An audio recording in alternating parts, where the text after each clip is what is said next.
सभी साथियों का स्वागत करता हूं अपने YouTube चैनल सुरेंद्र सिंह बोरा में। उन सभी साथियों का स्वागत एवं अभिनंदन करता हूं जो प्राथमिक शिक्षक भर्ती से जुड़े हुए देश के विभिन्न कोनों से हैं। तो उन सभी लोगों का मैं स्वागत करता हूं अपने चैनल में और चैनल के माध्यम से जितने भी जानकारियां मेरे द्वारा संभव हो पाती हैं, दी जाती हैं, कि अपडेट करते हैं। बहुत सारे लोग जो हैं कि कह रहे हैं कि जितनी जानकारी आप देते हैं उतनी जानकारी तो सभी को पता होती हैं, इससे अलावा आप कुछ नया क्या कर रहे हैं। तो साथियों, उससे अलावा कुछ नया क्या कर रहा हूं, मैं मानता हूं कि बहुत सारे साथी जानकार हैं, तो कई साथियों को अपडेट क्या हो रहा है करके भी पता नहीं चल पाता है। ज़रूरी नहीं है कि पता चल पाता है, यानी कि मैं ही देता हूं तो मैं नहीं कह रहा हूं।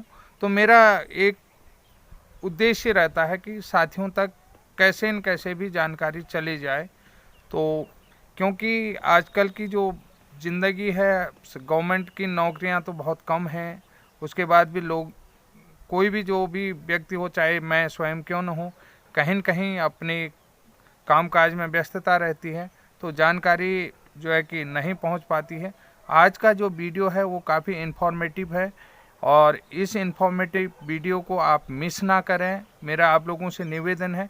इन्फॉर्मेटिव वीडियो इसलिए है क्योंकि आपने देखा कि जो बीएड वर्सेस बीएसटीसी का केस सुप्रीम कोर्ट में चल रहा है, तो अधिकतर जब अभी 14 दिसंबर को जो सुनवाई हुई तो सुप्रीम कोर्ट ने कह दिया है कि बीएड प्राथमिक शिक्षा से बाहर होगा या जो है कि प्राथमिक शिक्षा के लिए एलिजिबल होगा, इसका डिसीजन जो है कि इंस्टीट्यूशन करेगा, ना कि कोर्ट एक विशेषज्ञ की तरह काम कर सकता है। तो एक सवाल मेरे पास आ गया था, इसी विषय में सवाल आ गया था, क्योंकि मैंने अपनी वीडियो में जो कोर्ट की कही हुई बात थी उस बात को कह दिया था। तो उन्होंने कहा कि एनसीटी कहेगी कि हाई स्कूल पास को टीचर बना दें, तो क्या एनसीटी हाई स्कूल पास को टीचर बना देंगे? तो साथियों, ये देखने वाली बात है। बहुत सारे स्टेटों में अभी भी जो है कि जो एलिमेंट्री एजुकेशन में डिप्लोमा है या एलिमेंट्री टीचर में डिप्लोमा है, वो 10+2 के बाद होता है, यानी कि सीनियर सेकेंडरी के बाद होता है। और हमारे स्टेट में, हमारे उत्तराखंड में जो है कि डीएलएड के लिए जो मिनिमम क्वालिफिकेशन है वो ग्रेजुएशन मांगी गई है। तो आप देखिए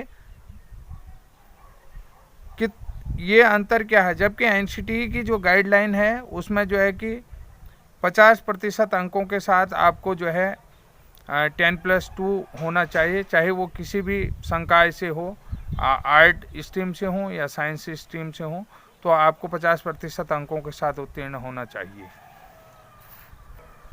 निश्चित रूप से आप जो है कि एनसीटी की गाइडलाइन को भी फोकस में करते हुए ध्यान दे रखें, क्योंकि 1986 से पहले जो राष्ट्रीय शिक्षा नीति आई, उससे पूर्व का कुछ जो टीचर ट्रेनिंग प्रोग्राम थे या टीचर ट्रेनिंग जो पाठ्यक्रम थे या टीचर ट्रेनिंग होती थे, उसमें फोकस डालता हूं कि बहुत सारे लोगों ने, मैंने उनका जवाब दिया था, हाँ उससे पहले जो है कि प्राइमरी के लिए 5वीं पास भी होते।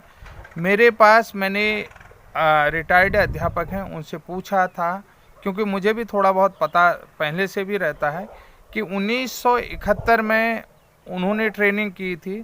तो उनके द्वारा मुझे जो ज्ञात हुआ, बोला कि हमारे टाइम में जो बीटीसी होती थी, यानी कि उसको बेसिक ट्रेनिंग कहते थे, बेसिक टीचर ट्रेनिंग कहते थे, उसका नाम बीटीसी ही कहा जा सकता है एक तरीके से। तो बेसिक ट्रेनिंग टीचर होता था। उसके अलावा जो है प्रसार अध्यापक, यानी कि जो प्राइमरी में हेड मास्टर होते थे, प्रसार अध्यापकों की ट्रेनिंग होती थी। तो किस तरीके से होती थी, उन्होंने कहा जो हाई स्कूल पास होते थे, यानी कि 10th पास होते थे, उनको 1 साल की ट्रेनिंग करनी पड़ती थी, 1 साल की बीटीसी करनी पड़ती थी। और जो लोग जो 8वीं पास होते थे, 9th फेल होते थे, तो उन लोगों को भी अध्यापक बनाया जाता था, उनको भी बीटीसी का प्रशिक्षण दिया जाता था। जो 9th फेल 8th पास होते थे, लेकिन उनका जो प्रोग्राम होता था वो 2 साल का होता था, यानी कि वो 2 साल की ट्रेनिंग करते थे। जो हाई स्कूल पास होगा वो 1 साल की बीटीसी करेगा, और जो हाई स्कूल फेल होगा वो 2 साल की बीटीसी करेगा। ये जिन्होंने 1971 में जो है कि ये प्रशिक्षण पूरा करा है, उन लोगों का डाटा मैं आपको बता रहा हूँ। अभी वो रिटायर्ड अध्यापक हैं। इससे पूर्व भी जो है कि एचटीसी ट्रेनिंग के बारे में हमने देखा हुआ है, सीटी ट्रेनिंग के बारे में देखा है, एलटी ट्रेनिंग के बारे में सुना हुआ है, बीटी ट्रेनिंग के बारे में सुना हुआ है, सीपीएड हमने सुना है, बीपीएड हमने सुना है, डीपीएड हमने सुना है, और पीटीआई जो एक फिजिकल एजुकेशन रामपुर से होती थी उसके बारे में भी हमने सुना था।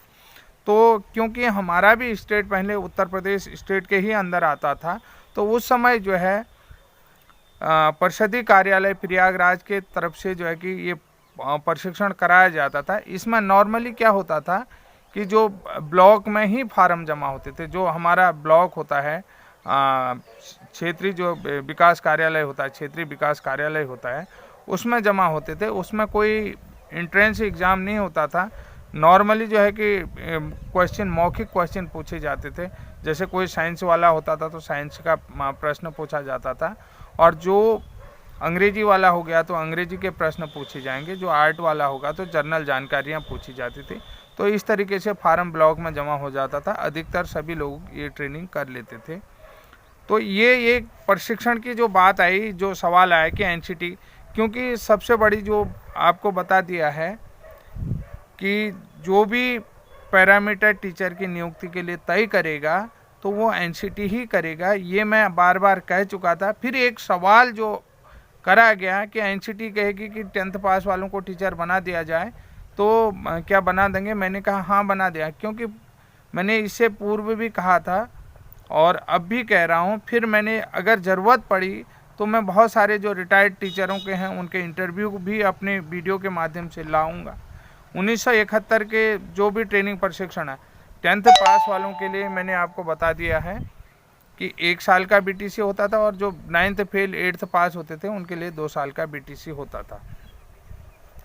अब एक सवाल ये आ रहा था औपबंधिक नियुक्ति, कि कहीं पर सुनाई दे रहा था कि जो उत्तराखंड में टीचरों की जो नियुक्ति हुई है उसमें लिखा हुआ है कि ये नियुक्ति आपकी औपबंधिक है, और ये औपबंधिक नियुक्ति 350 नंदन बोरा के केस के अधीन, जो हाई कोर्ट में चल रहा है उस हाई कोर्ट के केस के अधीन आपकी नियुक्ति रहेगी।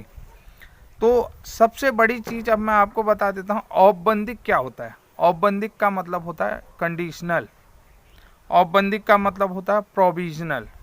अब प्रोविजनल नियुक्ति क्यों दी जाती थी, कि प्रोविजनल नियुक्ति क्यों दी जाती, मैं एक विशेषज्ञ के तौर पर नहीं कह रहा हूँ, कि एक जितना मैं जो है कि जानकारी रखता हूँ उसके प्रोविजनल नियुक्ति ये होता है, या तो चयनित अभ्यर्थियों के पास अभिलेखों का जो सत्यापन नहीं करा पाया हो, यानी कि जब कोई अधूरा जो भी उनके पास अभिलेख हों उनके अभिलेखों की जांच नहीं हो। यहाँ पर औपबंधिक नियुक्ति में यहाँ पर उनकी जो है कि जो भी चयनित अभ्यर्थी हैं जिनकी नौकरी कह रहे थे कि खतरे में है, उनकी नौकरी को कोई किसी भी प्रकार का खतरा होने वाला नहीं है, क्योंकि उनके अभिलेखों का सत्यापन हो चुका है। उसके अलावा देखिए, अगर कहीं पर जो भी है ज्वाइनिंग किसी कारणवश ज्वाइनिंग जो है कि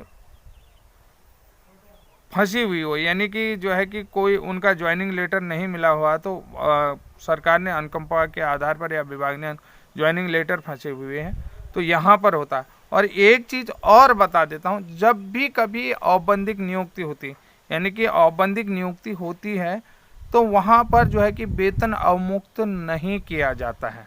मैं आपको एक चीज़ ये बता देता हूँ, अधिकतर कंडीशनों में जो है कि वेतन अवमुक्त नहीं होता है।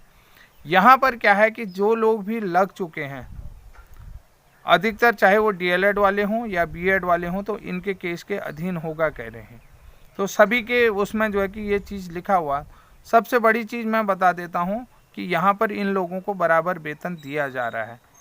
इन लोगों को एम्प्लॉय कोड जारी हो चुका है, और इन लोगों को ट्रेजरी कोड भी जारी हो चुका हुआ है, और इनका जो पे स्केल होता है, पे स्केल इनको पता है, इनका पे स्केल भी इनको लागू है। इसके अलावा ये किस लेवल के अधिकारी, लेवल 6 के लिए इनकी नियुक्ति हुई है, तो इनके जो सैलरी स्लिप है उसमें लेवल 6 का आ रहा है। उसके अलावा मैं आपको ये बता देता हूँ, इनको डीए मिल रहा है, एचआरए मिल रहा है, हिल अलाउंस मिल रहा है, एरियर्स मिल रहा है, बोनस मिल रहा है, और जो भी इनका जो है कि वेतन वृद्धि है, तो वो वेतन वृद्धि भी इनको पता ही है। अभी जो है डीए जो है कि आपको पता है 34% से बढ़ करके 38% हो गया, तो इन लोगों का भी हुआ है। इसके अलावा इनको देखिए जीपीएफ इनका कट रहा है, कटौती हो रहा है। गोल्डन कार्ड जो है SGHS में इनकी कटौती हो रही है। गोल्डन हेल्थ कार्ड स्कीम जो है, तो उसमें भी इनकी कटौती हो रही है। टैक्स इनका कट रहा है, GIS इनका कट रहा है। तो आप एक चीज़ बताइए कि हम किस तरीके से मान लें कि इनकी नियुक्ति औपबंधिक है। औपबंधिक नियुक्ति होती है कंडीशनल नियुक्ति। कंडीशनल नियुक्ति लिखा है वो ठीक है, कंडीशनल नियुक्ति, लेकिन मैंने आपसे कहा कि अधिकतर जो भी औपबंधिक नियुक्तियां होती हैं, जब तक उनका क्लियर नहीं होता है कि जो भी उनका औपबंध जो है समाप्त नहीं होता है, अधिकतर केसों में जो है उनका वेतन जो है कि जब तक वो नहीं है तो रिलीज नहीं है, औपबंध समाप्त होता है तो उनका वेतन मुक्त हो जाता है। अब आपको एक चीज़ और बता देता हूँ, आपने देखा होगा कि 2012 के बाद 2014 के आसपास में उत्तराखंड में कांग्रेस की गवर्नमेंट थी, जो पैरा टीचर, शिक्षा मित्र, बहुत सारे शिक्षा मित्र हैं, ये कहीं दूर की बात नहीं बता रहा हूँ, नज़दीक की ही बात बता रहा हूँ, जो नॉन टीटी थे, जैसे आप चंपावत डिस्ट्रिक्ट में लगा लीजिए, कुछ जो है कि नैनीताल डिस्ट्रिक्ट में भी हैं, अभी तक उन लोगों ने जो है कि टीटी पास नहीं किया, लेकिन वो जो है कि औपबंधिक नियुक्ति पा चुके हैं।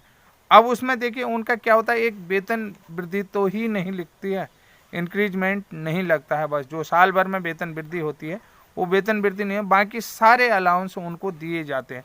जिस दिन उनका टीटी पास हो जाएगा, टीटी कंप्लीट हो जाएंगे, टीटी फर्स्ट कर लेंगे, उस दिन उनका औपबंधन ख़त्म हो जाएगा, यानी कि वो औपबंध ख़त्म हो जाएगा और वो जो है कि स्थायी नियुक्ति के लिए, यानी कि यहाँ पर जो है कि स्थायी नियुक्ति तो नहीं कहते, नियमितीकरण के उसमें आ जाएंगे। तो ये औपबंधिक चीज़ें होती हैं। अब यहाँ पर जो है स्थायी नियुक्ति और अस्थायी जो है, शिक्षकों के कुछ इस तरीके भी चलते हैं, जैसे कि अभी कुछ चीज़ों में आपने अखबारों में भी देखा होगा, इससे पूर्व के शिक्षक जो हैं कि स्थायी हो चुके हैं और कुछ उनकी कंडीशन है, तो वो अभी जो है कि अस्थायी नियुक्ति ही टीचरों की मानी गई है कुछ जगहों पर। तो फिलहाल मैंने जो भी आपको जानकारी दी है, मेरी जानकारी आपको कैसी लगी, क्योंकि मैं जो भी आपको सवाल बताता हूँ, बहुत सारे लोग सवाल करते हैं, सवाल करने से पहले चीज़ों को समझने का प्रयास करना चाहिए। कि मेरा वीडियो बनाने का मकसद ये होता है कि अधिक से अधिक आप लोग जो है कि चीज़ों के बारे में जानें। मैं ये नहीं कहता हूँ कि मेरी किसी से कोई व्यक्तिगत दुश्मनी नहीं है। जो आदमी किसी मामले में जो है कि कोर्ट तक गया होगा, केस के बारे में है, तो उससे चाहे वो कोई भी हो, NIOS DLED वाले हों या चाहे BEd ब्रिज कोर्स वाले हों या BEd वाले हों, सभी लोग अपनी केस की स्थिति को जानते हैं। अगर मैं कहता हूं कि मान लिया जाए आपके साथ किसी कारणवश न्याय नहीं हो रहा है, तो हमारे पास जो है कि न्यायपालिका है, न्यायपालिका में हमने केस डाल रखे हैं। एक दूसरे के साथ ऐसा दुर्व्यवहार नहीं कर सकते हैं जैसा कभी कभी कोई लोग कमेंटों के माध्यम से कर देते हैं। साथियों, आपको कैसी लगी जानकारी? आगे और अधिक जानकारी को लेकर के आऊँगा, बहुत सारे बिंदुओं पर फोकस करते हुए, केस के तह तक, केस के डिसीजन तक जो भी चीज़ें होंगी उन सभी जानकारियों को साझा करूंगा आपके साथ। तब तक के लिए जय हिंद, जय उत्तराखंड।